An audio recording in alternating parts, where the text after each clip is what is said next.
জ্বর হলে কিন্তু একটু ঝাল ঝাল ভর্তা খেতে কিন্তু অনেক ভালো লাগে। তার জন্য আজ আমি অনেক ধরনের ভর্তার রেসিপি নিয়ে চলে আসলাম। আমার ভিডিওটি যদি ভালো লেগে থাকে আমার পেজে একটা লাইক একটা ফলো দিয়ে রাখবেন। Welcome to my blog.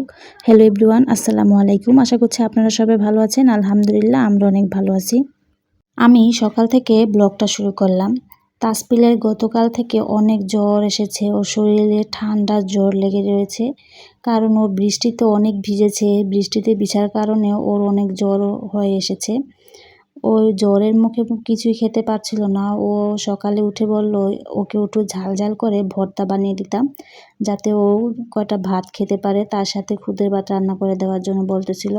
তারপর সকাল সকালই রান্নার আয়োজন শুরু করে দিলাম। প্রথমে খুদের ভাতটা রান্না করে নিয়েছিলাম। তারপর এখানে ভর্তা বানানো হচ্ছে। প্রথমেই মরিচের ভর্তা বানিয়ে নিয়েছিল। মরিচের ভর্তা দিয়ে খুদের ভাত খেতে কিন্তু অনেক ভালো লাগে। আমার মা অনেক পছন্দ করে মরিচের ভর্তা দিয়ে খুদের ভাত খেতে। তারপর তাসপিল বাদামের ভর্তা খেতে অনেক পছন্দ করে, বাদামের ভর্তাটা বানিয়ে নিয়েছিলাম। এখন শুটকির ভর্তাটাও বানিয়ে নিলাম। শুটকির ভর্তাতে শেষে কিন্তু ধনিয়া পাতা দিয়েছিলাম। ধনিয়া পাতা দেওয়ার কারণে শুটকির ভর্তা থেকে এত সুন্দর একটা ঘ্রাণ আসছিল, কি আর বলবো। মানে যে কোনো ভর্তাতে ধনিয়া পাতা ব্যবহার করলেও অনেক সুন্দর একটা ঘ্রাণ আসে আর খেতেও ভালো লাগে। তারপর আমার ভর্তাগুলো বানানো হয়ে গেছে। এখন আমি আলুর ভর্তাটা বানিয়ে নেব। খুদের ভাতের সাথে কিন্তু আলুর ভর্তাটা লাগবেই। আলুর ভর্তা দিয়ে খুদের ভাত খেতে আমার কাছে অনেক ভালো লাগে। বিশেষ করে আমাদের বাসায় সবাই অনেক পছন্দ করে থাকে আলুর ভর্তা দিয়ে খুদের ভাতটা খেতে। তার জন্য প্রথমে কিন্তু আলুটা সিদ্ধ করে নিয়েছিলাম। তার পাশাপাশি ছিলকাটা ছিলে আমি আলুটা সুন্দরভাবে মতে নিয়েছিলাম। এখন আলুর ভর্তাটা বানানোর পালা। এখানে আমি অনেকগুলো পেঁয়াজ কুচি, সাথে ধনিয়া পাতা কুচি, সাথে শুকনা মরিচ এবং লবণ দিয়ে ভালোভাবে পেঁয়াজ আর মরিচটা মেখে নিয়েছি। তারপর আমি এখানে পরিমাণ মতন করে সরিষার তেল দিয়ে দিলাম। এভাবেও কিন্তু একটা ভর্তা খাওয়া যায়, পেঁয়াজ মরিচের ভর্তা। এই ভর্তাটা খেতে অনেক মজা হয়।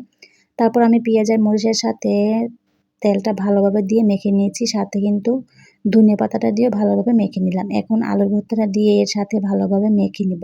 দেখুন পেঁয়াজের ভর্তাটা দেখতে কত সুন্দর দেখাচ্ছে। অনেক ঝাল ঝাল হয়েছিল ভর্তাটা, খেতেও কিন্তু অনেক মজা হয়েছিল। তারপর আমি আলুটার সাথে ভালোভাবে পেঁয়াজ মরিচটা মেখে নিয়েছি। আলুর ভর্তাটা দেখতে কত সুন্দর দেখাচ্ছে, খেতেও কিন্তু অনেক মজা হয়েছিল, অনেক লোভনীয় দেখাচ্ছে, তাই না? তারপর দেখতে দেখতে আমার আলুর ভর্তাটা বানানো হয়ে গেছে। আমি আলুর ভর্তাটা তারপর এক সাইড করে রেখে দিলাম। তারপর তাসপিল আবিদকে সকালে নাস্তাটা দিয়ে দিলাম। তাসপিল তো অনেকদিন পর ঝাল ঝাল করে ভর্তা দিয়ে ভাত খেয়েছে, ওর অনেক ভালো লেগেছে খেয়ে। জ্বরের মুখে একটু ঝাল ঝাল ভর্তা খেতে কিন্তু ভালোই লাগে। ও সকালে নাস্তা খেয়ে ওষুধ খেয়ে নিয়েছিল। তারপর ওদের নাস্তা খাওয়ানো শেষ হয়ে গেল। তারপর আমরাও নাস্তা খেতে বসে পড়লাম। গরম গরম ভুয়া ভাত বা খুদের ভাত যেটাই বলেন আপনারা। আমরা তো খুদের ভাতই বলে থাকি। তার সাথে ৪ রকমের ভর্তা দিয়ে সকালে নাস্তাটা খেয়ে নিলাম। ঝাল ঝাল করে মেখে আমি ভাতটা খেয়েছিলাম। আলহামদুলিল্লাহ খাবারটা খেতে অনেক মজা হয়েছিল। আমরা তো অনেক মজা করে সকালের নাস্তাটা খেয়ে নিয়েছিলাম।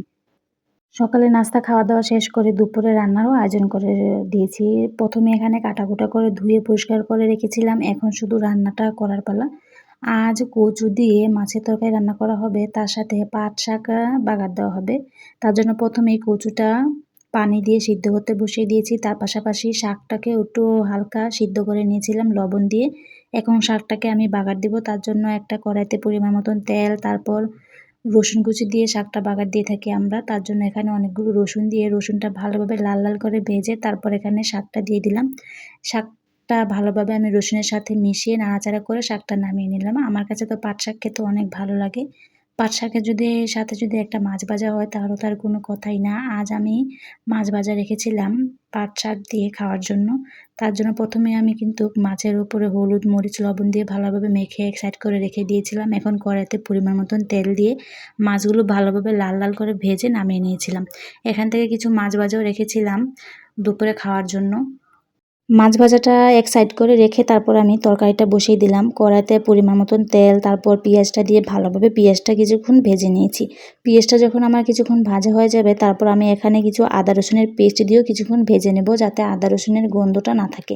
আদা রসুনের গন্ধটা থাকলে কিন্তু তরকারি খেতে কিন্তু ভালো লাগে না। এজন্য আমি আদা রসুনের পেস্টটা দিয়ে ভালোভাবে অনেকক্ষণ ভেজে নিয়েছি। এখন কিছু পরিমাণ পানি দিলাম। তারপর হলুদের গুঁড়ো, মরিচের গুঁড়ো, ধনিয়ার গুঁড়ো, লবণ দিয়ে ভালোভাবে আমি মশলাটা অনেকক্ষণ কষিয়ে নেব। যতক্ষণ না পর্যন্ত উপরে তেলটা ভেসে ওঠে ততক্ষণ পর্যন্ত আমি মশলাটা ভালোভাবে অনেকক্ষণ কষিয়ে নেব। দেখুন দেখতে দেখতে কিন্তু আমার মশলাটা ভালোভাবে কষানো হয়ে গেছে। কষানোর পর মশলার কালারটা দেখতে কত সুন্দর দেখাচ্ছে। তারপর আমি এখানে সিদ্ধ করা কচুটা দিয়ে দিলাম। এখন মশলাটার সাথে ভালোভাবে কচুটা নাড়াচাড়া করে অনেকক্ষণ কষিয়ে নেব। যখন তরকারিটা কষানো হয়ে যাবে তারপর আমি এখানে পরিমাণ মতন করে ঝোল দিয়ে দিব। ঝোলটা দিয়ে উপরে ভাজা মাছগুলো দিয়ে ভালোভাবে অনেকক্ষণ জাল করে নেব। যেকোনো তরকারি ভালোভাবে কষিয়ে রান্না করলে খেতে কিন্তু অনেক মজা হয়। তারপর আমার সবকিছু ভালোভাবে কষানো হয়ে গেলে আমি ঝোলটা দিয়ে দিয়েছিলাম। ঝোলটা দিয়ে উপরে মাছটা দিয়ে ভালোভাবে আমি তরকারিটা অনেকক্ষণ জাল করে নিয়েছিলাম। কচু তরকারিতে জিরার ফাঁকি দিলে খেতে অনেক বেশি মজা হয়। এজন্য আমি তরকারি নামানোর আগ মুহূর্তে কিছু জিরার গুঁড়ো দিয়ে মাছের তরকারিটা রান্না করে নামিয়ে নিয়েছিলাম। দেখুন মাছের তরকারির কালারটা দেখতে কত সুন্দর দেখাচ্ছে। খেতেও কিন্তু মজা হয়েছিল। আমার কাছে তো ভালোই লেগেছে। বাবু খেয়ে বলেছিল অনেক মজা হয়েছিল কচু তরকারিটা। আর এই ছিল আজ আমাদের দুপুরের একদম সিম্পলভাবে রান্নাবান্নার আয়োজন। যেহেতু সকালে ভর্তা ছিল এজন্য দুপুরে শুধু ২ পদই রান্না করেছিলাম। তারপর রান্নাবান্না শেষ করে আমি কিছু জামাকাপড় ভিজিয়ে রেখেছিলাম। সেই জামাকাপড়গুলো সুন্দরভাবে কলপারে ভালোভাবে ধুয়ে পরিষ্কার করে রোদে শুকাতে দিয়ে দিলাম। কিছুক্ষণ আগে বৃষ্টি হয়েছিল কিন্তু এখন অনেক সুন্দর একটা রোদ উঠেছে। রোদে ওঠার কারণে জামাকাপড়গুলো কিন্তু শুকিয়ে যাবে। বৃষ্টি হলে কিন্তু জামাকাপড় ভিজা থাকলে ভালো লাগে না। সকালবেলা বৃষ্টি হয়েছিল কিন্তু এখন সুন্দর একটা রোদ উঠেছে। তারপর আমি জামাকাপড়গুলো রোদে শুকাতে দিয়ে আমিও গোসল করে নামাজ পড়ে তাসফির আবেদকে খাবার খাইয়ে দিয়েছিলাম। তার পাশাপাশি আমিও খাবার খেতে বসে পড়লাম। আমি তো শুধু এখানে পাট শাক তার সাথে ১ পিস মাছ ভাজা নিয়েছি। তারপর আমি পাট শাক, মাছ ভাজার সাথে শুকনা মরিচ দিয়ে দুপুরের খাবারটা খেয়ে নিয়েছিলাম। আলহামদুলিল্লাহ খাবারটা খেতে অনেক মজা হয়েছিল। আমার কাছে তো অনেক ভালোই লেগেছে। এর পাশাপাশি কিন্তু আমাদের বাসায় সবাই দুপুরে খাওয়া-দাওয়া শেষ করে নিয়েছিল। তারপর হঠাৎ করে বিকেলে আমাদের বাসায় কিছু মেহমান এসেছিল।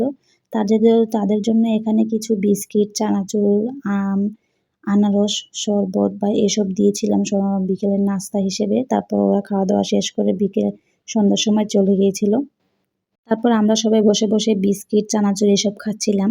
তারপর তাসফিল আবার বলতেছিল ওর অনেক খারাপ লাগছে। ওকে কিছু আমড়া কিনে এনে দেওয়ার জন্য সাথে বাবা বাজার থেকে কিছু আমড়া কিনে নিয়ে এসেছে।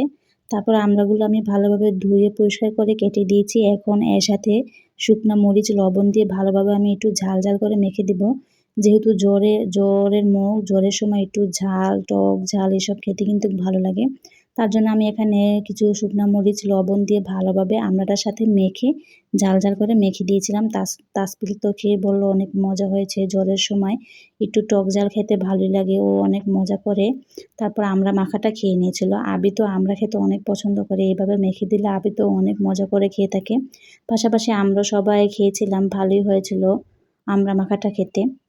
আর তাসফিল তো অনেক মজা করে খেয়েছে। খেয়ে বলেছে অনেক মজা হয়েছিল। টক ঝাল ছিল, ভালো লেগেছে খেতে। আর এই বছরে ১ম আমরা আমড়া মাখাটা খেলাম। আলহামদুলিল্লাহ আমড়া মাখাটা খেতে কিন্তু অনেক মজা হয়েছিল। আর এই ছিল আজ আমাদের সারাদিনের একটা ফুল ভিডিও। ভিডিওটি যদি ভালো লাগে থাকে আমাদের সাথেই থাকবেন। লাইক, ফলো, সাবস্ক্রাইব করে তানজিন আক্তার ব্লগের পাশেই থাকবেন। সবাইকে ধন্যবাদ।